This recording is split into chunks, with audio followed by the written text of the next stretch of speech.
Good morning students. बेटा आज हम करेंगे आपकी बुक का चैप्टर फर्स्ट, सेकंड बुक का चैप्टर फर्स्ट का क्वेश्चन नंबर 6। देखिए 6th क्वेश्चन में आपसे क्या कहा गया है।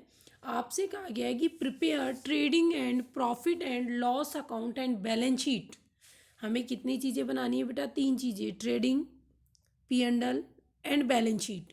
Trading, P and L and balance sheet as on 31 March 2005। अब आपको पता है बेटा, ट्रेडिंग अकाउंट में हम क्या लिखते हैं?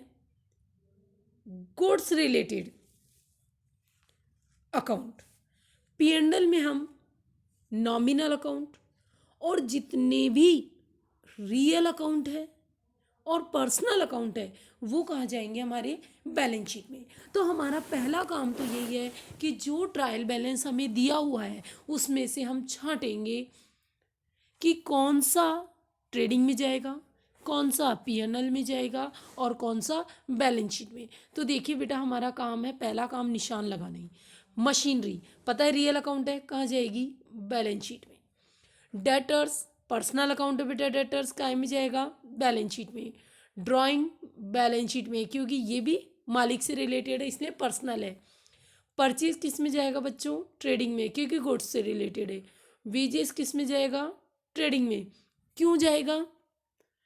क्योंकि वेजेस गुड्स को खरीदने पर लगता है, और मैंने आपको बताया था गुड्स को खरीदने से लेकर के गोडाउन तक लाने का जो भी एक्सपेंसेस होते हैं वो सब ट्रेडिंग में आते हैं। क्लियर? सन्ड्री एक्सपेंसेस ये गुड्स खरीदने के नहीं होते, तो ये किस में जाएंगे? पीएनएल में। रेंट किस में जाएगा? पीएनएल में। यानी गुड्स रिलेटेड एक्सपेंसेस ट्रेडिंग में, और उसके अलावा जो भी एक्सपेंसेस है वो किस में जाएंगे? पीएनएल में। कैरेज इनवार्ड, इनवार्ड का मतलब क्या हुआ? माल खरीदने पे खर्चा। माल इनवार्ड यानी लाते समय खर्चा, तो खरीदने का खर्चा है, किस में जाएगा? ट्रेडिंग में। बैंक, आपको पता है बैंक हमारी है, बैंक बैलेंस हमारी एसेट्स होता है, तो ये कहाँ जाएगा? बैलेंस शीट में। स्टॉक गुड्स का होता है, कहाँ जाएगा? ट्रेडिंग में। कैपिटल बेटा ऑनर का अकाउंट होता है, पर्सनल अकाउंट है, बैलेंस शीट में। बीपी बैलेंस शीट में। और सन्ड्री क्रेडिटर्स बैलेंस शीट में। और सेल्स ट्रेडिंग में, क्योंकि गुड्स की। उसके बाद बेटा क्लोजिंग स्टॉक। अब ध्यान रखना, ट्रायल बैलेंस के नीचे, ये आपका ट्रायल बैलेंस था पूरा यहाँ तक का, ये पूरा आपका क्या है? Trial balance. तो इस ट्रायल बैलेंस के नीचे अगर कोई अमाउंट दी हुई है तो ध्यान रखना वो 2 जगह दिखाई जाएगी। कितनी जगह दिखाओगे? 2 जगह। तो ये आपके ट्रायल बैलेंस जो है वो बेटा 2 जगह जाएगा, एक तो ट्रेडिंग में और एक बैलेंस शीट में।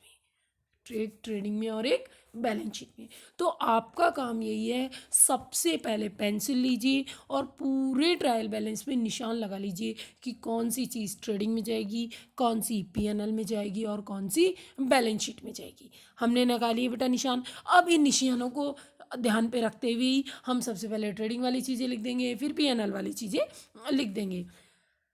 तो जहाँ तक मैं मानती हूँ आपने निशान लगा लिए होंगे, नहीं लगाए तो एक बार फिर से सुन लीजिए, फिर से लगाइए। मशीनरी बेटा रियल अकाउंट में किस में जाएगा? बैलेंस शीट में। डेटर्स बैलेंस शीट में। ड्राइंग बैलेंस शीट में। परचेज ट्रेडिंग में। वेजेस ट्रेडिंग में। सन्ड्री एक्सपेंसेस पीएनएल में। रेंट पीएनएल में। कैरेज इनवर्ड पीएनएल में नहीं, ट्रेडिंग में। और कैरेज आउटवर्ड होगा तो वो कहाँ जाएगा? पीएनएल में। बैंक बैलेंस एसेट्स होता है, बैलेंस शीट में। ओपनिंग स्टॉक गुड्स रिलेटेड है, ट्रेडिंग में। कैपिटल बैलेंस शीट में। बीपी बैलेंस शीट में, लाइबिलिटी होती है ना। क्रेडिटर बैलेंस शीट में। और सेल्स ट्रेडिंग में। और ये क्लोजिंग स्टॉक ट्रायल बैलेंस के नीचे है, इसलिए 2 जगह जाएगा, ट्रेडिंग और बैलेंस शीट में। अगर यही क्लोजिंग स्टॉक ट्रायल बैलेंस के अंदर दिया होता, यानी यहाँ इनसाइड होता, तो ध्यान रखना ये केवल एक जगह जाता, और वो कहाँ जाता? बैलेंस शीट में। क्लियर? अब हमने निशान लगा लिए। अब हमारा काम है इसका ट्रेडिंग और पीएनएल अकाउंट बनाना। बेटा ध्यान रखिए, ट्रेडिंग और पीएनएल अलग अलग नहीं बना के हम एक जगह भी बना सकते हैं। अलग अलग बनाएंगे तो कैसे बनाएंगे? ध्यान देना। सबसे पहले लिखेंगे trading account as on March 31st 2005। Trading account for the year ending, actual में ये क्या आएगा बेटा यहाँ पर? For the year ending. Clear. अब आपको पता है ट्रेडिंग वाली सारी चीज़ें हम यहाँ लाएंगे, तो आपको रूल बताया था। सबसे पहले लिखते हैं ओपनिंग स्टॉक, तो क्या लिखोगे, टू ओपनिंग स्टॉक। फिर टू परचेजेस, सबके आगे टू लगाएंगे, इस साइड और इस साइड बाय लगाएंगे, इसमें लगा हुआ नहीं है। फिर वेजेस था, to wages, carriage inward, to carriage inward, इधर सेल्स और बाय क्लोजिंग स्टॉक। अब बेटा इस साइड का जो टोटल है वो कितना है, 95 900 में से ये सारा टोटल क्या करोगे, माइनस, तो आपके बैलेंसिंग फिगर से आ जाएगा ग्रॉस प्रॉफिट। और उसके लिए आप क्या लिखोगे, टू पी एंड एल और ब्रैकेट में gross profit, to P and L और ब्रैकेट में ग्रॉस प्रॉफिट। क्लियर। अब ये ग्रॉस प्रॉफिट का पैसा उठ के आ जाएगा पी एंड एल अकाउंट में। ध्यान रखना, यहाँ जीपी है तो पी एंड एल के सी आर में आएगा, ये लॉस होता है तो पी एंड एल के डी आर में आएगा, यानी अपोजिट साइड आएगा। तो अब बेटा ये आप पी एंड एल अकाउंट में लिखेंगे, वही ऊपर लिख देंगे पी एंड एल अकाउंट। और पी एंड एल अकाउंट में आप यहाँ लिखेंगे किस नाम से, बाय ट्रेडिंग ग्रॉस प्रॉफिट। ध्यान रखना, फिर मैं कह रही हूँ ट्रेडिंग के डी आर में बैलेंस फिगर लिखा है, तो वो पी एंड एल के किस में आएगा, सी आर में। और जितने भी इनडायरेक्ट एक्सपेंसेस हैं, यानी गुड्स रिलेटेड एक्सपेंसेस को छोड़ करके और कोई भी एक्सपेंसेस है, वो सब हमारे पी एंड एल के डी आर में आ जाएंगे। क्योंकि यहाँ नियम यही है, खर्चे डेबिट में लिखेंगे और इनकम है तो क्रेडिट में लिखेंगे। तो expenses, rent, tax, salary, bonus, commission सब हम इधर लिख देंगे। अब इस टोटल में से बेटा इन दोनों को माइनस करेंगे तो आएगा नेट प्रॉफिट बैलेंसिंग फिगर से। किससे आएगा, बैलेंसिंग फिगर से। और इस नेट प्रॉफिट को हम किस में ट्रांसफ़र कर देते हैं बेटा, ये नेट प्रॉफिट हमारे ट्रांसफ़र होता है कैपिटल में। किस में ट्रांसफ़र होता है, कैपिटल में। यानी ट्रेडिंग का बैलेंस पी एंड एल में उठा के लाते हैं और इस पी एंड एल का जो नेट प्रॉफिट होता है ये उठा के बैलेंस शीट में ले जाते हैं, यानी बैलेंस शीट में कैपिटल में ऐड करते हैं। बैलेंस शीट में किस में ऐड कर देंगे इसको, कैपिटल में। क्लियर। इस तरीके से हमारा बना ट्रेडिंग पी एंड एल। अब बनाएंगे बेटा balance sheet. Balance sheet as on 31 March 2005। बेटा सबसे पहले हमने क्या लिखा, सबसे पहले लिखा कैपिटल। क्वेश्चन में दी हुई है 60,000। कैपिटल में नेट प्रॉफिट है तो ऐड हो जाएगा। नेट प्रॉफिट कौन सा, जो बच्चे अभी अभी आपको बताया था मैंने नेट प्रॉफिट, ये वाला, ये 14,000 का जो नेट प्रॉफिट है वो कैपिटल में क्या हो जाएगा बच्चों, प्लस। और लॉस होता तो क्या होता, माइनस, और ड्राइंग क्या हो जाएगी, माइनस। इस तरीके से नेट अमाउंट बाहर आ जाएगा। उसके बाद आपको जो भी लाइबिलिटीज़ है वो इधर लिखनी है, जैसे क्रेडिटर और बीपी।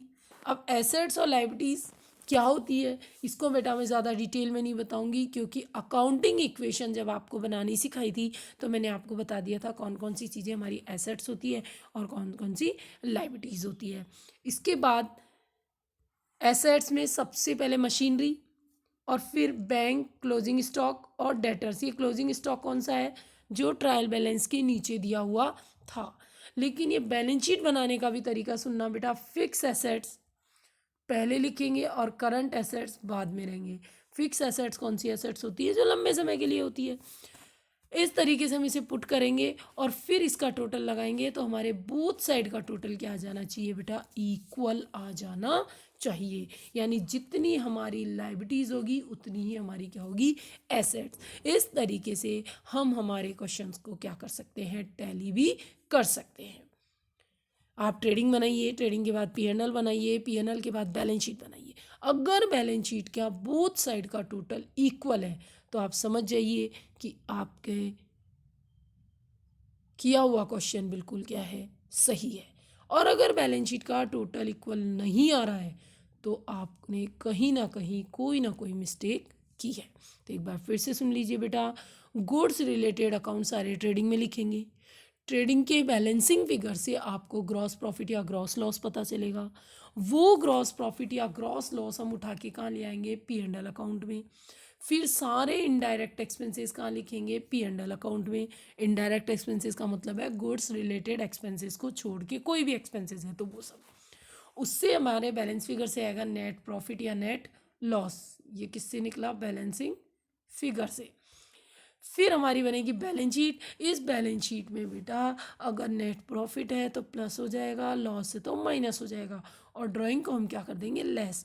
उसके बाद सारी लाइबिलिटीज़ लिख देंगे और इधर सारी एसेट्स लिख देंगे, इधर सारी क्या लिख देंगे, एसेट्स। और हमारे बोथ साइड का टोटल क्या आ जाना चाहिए, इक्वल। अगर आपके बैलेंस शीट का बोथ साइड का टोटल इक्वल आ जाता है तो आप समझ लीजिए कि आपका क्वेश्चन सही है, अदरवाइज कहीं ना कोई मिस्टेक रह गई है।